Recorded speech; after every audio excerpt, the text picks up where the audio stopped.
Junior college, IIT, JEE, NEET academy, seat guarantee programme. చదివినా కూడా నమ్మరా? అంటే అది కూడా మీ నమ్మకాన్ని పెంచలేకపోయింది జ్యోతిష్ శాస్త్రం కూడా. అసలు నమ్మడం కోసం చదవలేదు,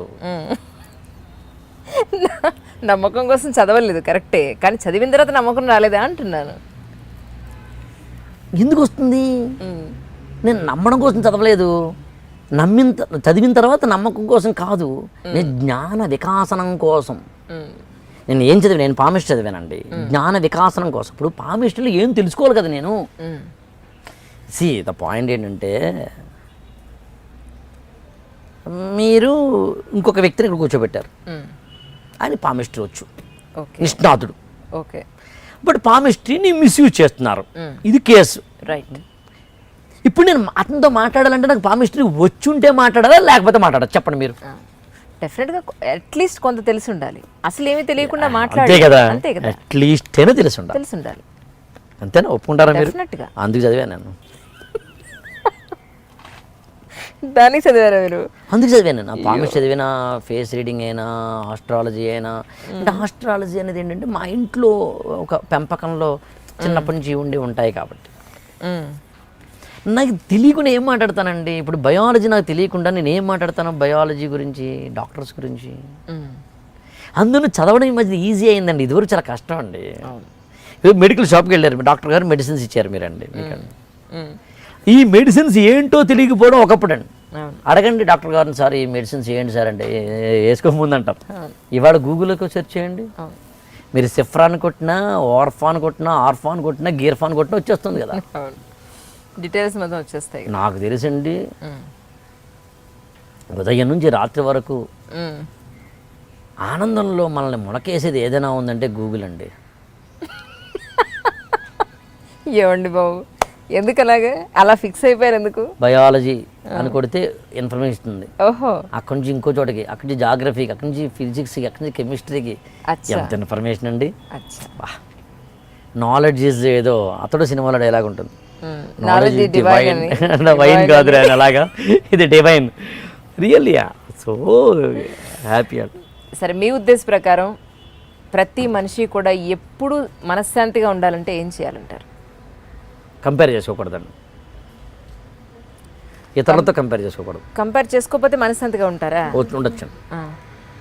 మీరు క్లోజ్ అబ్జర్వ్ చేయండి, మన మొత్తం ప్రాబ్లం అంతా కంపారిజన్ వచ్చింది. కావాలంటే చూడండి, క్లోజ్ అబ్జర్వ్ చేయండి, మొత్తం ప్రాబ్లం అంతా కంపారిజన్తో వస్తుందండి. ఇప్పుడు నేనున్నాను, నేను ఎప్పుడు ఏ విషయంలోనూ ఎవరితోనూ కంపేర్ చేసుకోను. బట్ కాకపోతే ఏంటంటే, ఆ పని అలా జరగకపోతే, ఈ వస్తువు ఇక్కడ లేకపోతే, పిల్లలు ఇలా చేయకపోతే, సో ఈ పాయింట్ ఆఫ్ వ్యూలోనే ఎక్కువ పొద్దున్న లేసి సాయంత్రం మనశ్శాంతి పోవడం అనరు, డిస్టర్బెన్స్ అయిందంటారు. అంతేనా? సో చాలా తేడా ఉంది డిస్టర్బెన్స్కి మనశ్శాంతికి. పదాలు చాలా తేడా ఉన్నాయండి. మనసు వేరు, చిత్తం వేరు, ఇందని చెప్పాను చూడండి, హృదయం వేరులాగా. అంటే ఇన్నేళ్లలో మిమ్మల్ని బాగా ఇన్ఫ్లుయెన్స్ చేసిన పుస్తకాలు కానీ వ్యక్తులు కానీ ఎవరైనా ఉన్నారండి? పుస్తకాలు చాలా ఉన్నాయండి, చాలా లెక్క పెట్టడానికే ఉన్నాయి. వ్యక్తులు ఖచ్చితంగా స్వామి వివేకానంద.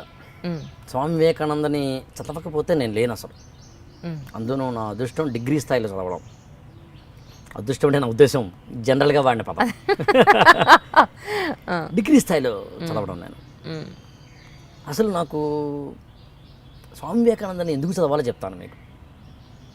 ఆయన దేవుడు లేడు అన్నాడంటే మీరు నమ్ముతారా? అంత రేషనల్. నువ్వు నమ్ముకున్నప్పుడు దేవుడితో పని లేదన్నాడు ఆయన. ఫుట్బాల్ ఆట ఆడితే భగవద్గీత చదవట్లేదు అన్నాడు ఆయన. జ్ఞాన మార్గాన్ని, కర్మ యోగాన్ని కలిపిన వ్యక్తి ఆయన. ఇండియన్ ఫిలాసఫీని, వెస్టర్న్ ఫిలాసఫీని కలిపిన వ్యక్తి ఆయన. అందుని స్వామి వివేకానందం చదివితే ఏమవుతుందంటే మీకు సమ్యక్ దర్శనం వస్తుంది. మీరు వెస్టర్న్ ఫిలాసఫీని అర్థం చేసుకోగలుగుతారు, ఇండియన్ ఫిలాసఫీని అర్థం చేసుకోగలుగుతారు. అంటే ఇంటర్మీడియట్ 10th ఏజ్లో చదివితే అర్థమై ఉండేదంటారా? మీరు డిగ్రీ అప్పుడు చదివారు కాబట్టి అర్థం చేసుకునే మెచ్యూరిటీ లెవెల్స్ ఉండవు. అర్థం చేసుకోవడం అనే మెచ్యూరిటీ నాకు 8th క్లాస్ నుంచి ఉందండి. అది I'm very much proud of that, I'm confident on that. ఖచ్చితంగా నాకు ఇప్పటికీ 9th క్లాస్ చదివిన పుస్తకాలు, 10th క్లాస్ చదివిన పుస్తకాలు కూడా ఇవాళకి గుర్తున్నాయి నాకు. నాకు మెమరీ పవర్ ఎక్కువ. ఇక్కడ కూడా ఒక విషయం చెప్పాలి. యాక్చువల్గా నాకు మెమరీ మొదట్లో లేదు, నేను సాధనతో సాధించుకున్నాను. నాకు డిగ్రీ వరకు లేదా ఐఏఎస్ అవుతున్నప్పుడు కూడా మెమరీ లేదు. నేను నా మెమరీని నేను సాధనతో సాధించుకున్నాను. నేను కానీ సాధ్యమా? సాధ్యమని నేను స్టవ్ మీద పెట్టి మర్చిపోతుంటాయి. యువతల రూమ్లోకి వస్తా అక్కడ ఏముందో మర్చిపోతా, మాడిపోయిన తర్వాత దాన్ని అశ్రద్ధ అంటారు, మతిమరుపు అంటారు. అశ్రద్ధ నా మొహమా? అలా ఏం కాదు అసలు, అది ఒప్పుకోండి. ఒప్పుకోకపోయినా తప్పని ఒక పదం అది. అలా కాదు కాదు అసలు ఒప్పుకోని అసలు అశ్రద్ధన మొహం. ఓ పక్కన పిల్లలు, ఇంకో పక్కన ఇంకొకళ్ళు, ఇంకో పక్కన ఇంకోటి స్టవ్ మీద పెట్టి అయ్యో ఇది మాడిపోయింది దేవుడా అని అప్పుడు మళ్ళీ అటు వెళ్తాను. అవును, దాన్ని అశ్రద్ధ అంటారు. కాదు అసలు ఒప్పుకోను. సరే దీని మీద ఒక ఎపిసోడ్ చేద్దాం, మరిపనండి దీని మీద ఒక ఎపిసోడ్ చేద్దాం. సో మొత్తం మీద జ్ఞాపక శక్తిని నేను సాధన ద్వారా పెంచుకున్నాను. ఫస్ట్ మీరు ఇది అశ్రద్ధ కాదని చెప్పండి, తర్వాత అశ్రద్ధ కాదు నేను చెప్పను. కాబట్టి ఓ పని చేద్దాం, దాన్ని ఇంకో పదంగా వాడదాం. దాని ఏముంది, శ్రద్ధ కానిది. సో కాబట్టి ఏంటంటే నేను స్వామి వివేకానందని చదువుకున్న తర్వాత జ్ఞాపక శక్తిగా పెంచుకోవడానికి నేను నోట్స్ రాసుకుంటా, నేను డైరీ రాసుకుంటా, ఎవ్రీ బుక్ నోట్స్ రాసుకుంటా నేను. ఇదొకటి. నన్ను ఇన్ఫ్లుయెన్స్ చేసిన ఇంకొక ఇద్దరు వ్యక్తులు ఎవరంటే సిరివెన్నెల సీతారామ శాస్త్రి గారు, తనికెళ్ళ భరణి గారు. సీతారామ శాస్త్రి గారు నాకు జీవితంతో పోరాడడం ఎలాగో నేర్పారు. కసిగా పోరాడడం అంటే ఏంటో నాకు నేర్పిన వ్యక్తి సీతారామ శాస్త్రి గారు. ఇలా పోరాడితే బాగుంటుంది, ఇలా పోరాడద్దు, ఇలా ఉండాలి, ఇలా ఉండకూడదు అది చెప్పిన మహిమాన్వితమైన వ్యక్తి మాత్రం నాకు సీతారామ శాస్త్రి గారు. చదివినా కూడా నమ్మరా? అంటే అది కూడా మీ నమ్మకాన్ని పెంచలేకపోయింది జ్యోతిష్ శాస్త్రం కూడా. అసలు నమ్మడం కోసం చదవలేదు, నమ్మకం కోసం చదవలేదు కరెక్టే, కానీ చదివిన తర్వాత నమ్మకం రాలేదా అంటున్నాను. ఎందుకు వస్తుంది? నేను నమ్మడం కోసం చదవలేదు, చదివిన తర్వాత నమ్మకం కోసం కాదు, నేను జ్ఞాన వికాసనం కోసం. నేను ఏం చదివాను? నేను పామిస్ట్ చదివానండి, జ్ఞాన వికాసనం కోసం. ఇప్పుడు పామిస్టులు ఏం తెలుసుకోవాలి కదా నేను. ద పాయింట్ ఏంటంటే మీరు ఇంకొక వ్యక్తిని ఇక్కడ కూర్చోబెట్టారు, ఆయన పామిస్ట్రీ వచ్చు, నిష్ణాతుడు. ఓకే, బట్ పామిస్ట్రీని మిస్యూజ్ చేస్తున్నారు, ఇది కేసు. రైట్. ఇప్పుడు నేను అతనితో మాట్లాడాలంటే నాకు పామిస్ట్రీ వచ్చుంటే మాట్లాడాలా లేకపోతే మాట్లాడాలి? చెప్పండి మీరు. డెఫినెట్గా అట్లీస్ట్ కొంత తెలిసి ఉండాలి. అసలు ఏమీ తెలియకుండా అంతే కదా, అట్లీస్ట్ అయినా తెలిసి ఉండాలి. అంతేనా? ఒప్పుకుంటారా మీరు? అందుకు చదివాను నేను. దానికి చదివారా మీరు? అందుకు చదివాను నేను. పామిస్ట్ చదివిన, ఫేస్ రీడింగ్ అయినా, ఆస్ట్రాలజీ అయినా. అంటే ఆస్ట్రాలజీ అనేది ఏంటంటే మా ఇంట్లో ఒక పెంపకంలో చిన్నప్పటి నుంచి ఉంటాయి కాబట్టి నాకు తెలియకుండా ఏం మాట్లాడతానండి. ఇప్పుడు బయాలజీ నాకు తెలియకుండా నేను ఏం మాట్లాడతాను? బయాలజీ గురించి, డాక్టర్స్ గురించి. అందులో చదవడం ఈ మధ్య ఈజీ అయిందండి, ఇదివరకు చాలా కష్టం అండి. మెడికల్ షాప్కి వెళ్ళారు, డాక్టర్ గారు మెడిసిన్స్ ఇచ్చారు మీరండి, ఈ మెడిసిన్స్ ఏంటో తెలియకపోవడం ఒకప్పుడు అండి. అడగండి డాక్టర్ గారిని, సార్ ఈ మెడిసిన్స్ ఏంటి సార్ అంటే వేసుకోముందు అంటారు. ఇవాళ గూగుల్లోకి సెర్చ్ చేయండి, మీరు సిఫ్రాన్ కొట్టినా, ఆర్ఫాన్ కొట్టినా, గీర్ఫాన్ కొట్టినా వచ్చేస్తుంది కదా, డీటెయిల్స్ మొత్తం వచ్చేస్తాయి. నాకు తెలుసండి, ఉదయం నుంచి రాత్రి వరకు ఆనందంలో మనల్ని మునకేసేది ఏదైనా ఉందంటే గూగుల్ అండి. ఏమండి బాబు, ఎందుకు అలాగే అలా ఫిక్స్ అయిపోయారు? ఎందుకు? బయాలజీ అని కొడితే ఇన్ఫర్మేషన్ ఉంది, ఓహో, అక్కడి నుంచి ఇంకో చోటకి, అక్కడి నుంచి జాగ్రఫీకి, అక్కడి నుంచి ఫిజిక్స్కి, అక్కడి నుంచి కెమిస్ట్రీకి. ఎంత ఇన్ఫర్మేషన్ అండి. నాలెడ్జ్ ఈజ్ ఏదో అతడు సినిమాలో డైలాగ్ ఉంటుంది, నాలెడ్జ్ ఈజ్ డివైన్, వైన్ కాదు అని. అలాగా ఇది డివైన్, రియల్లీ.